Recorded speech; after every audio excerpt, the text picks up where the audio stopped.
Je crois qu'il y a sans doute deux points principaux, qui sont d'ailleurs très anciens dans le marxisme.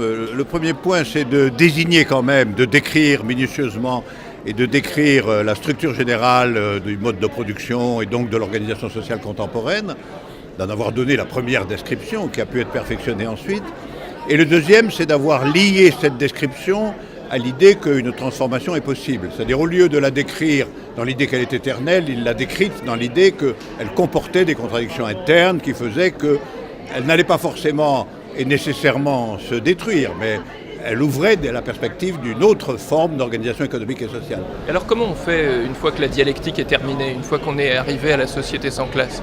Ça, vous savez, il faut mettre fin aux concentrations monstrueuses de richesses que le capitalisme provoque à cause de la concentration du capital. On sait qu'il faut remodeler les hiérarchies du travail, on sait qu'il faut mettre fin à un certain nombre de grandes différences comme entre travail intellectuel, travail manuel, etc.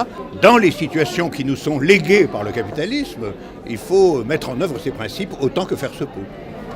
La question qu'on doit vous poser tout le temps, mais je vous la pose encore, c'est comment on peut échapper à l'échec qu'a connu l'URSS et le drame de la guerre froide dans un communisme du XXIe siècle.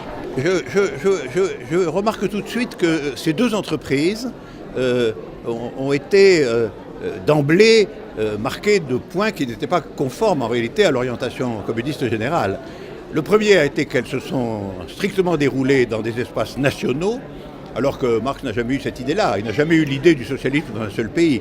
Il pensait que, comme le capitalisme, l'évolution serait nécessairement mondiale, c'est le premier point. Et deuxièmement, et surtout, au lieu de dès le début, prendre des mesures qui, d'une certaine façon, affaiblissaient, démocratisaient, décentralisaient la figure de l'État, ils se sont au contraire installés dans la figure d'un État particulièrement rigide et centralisé.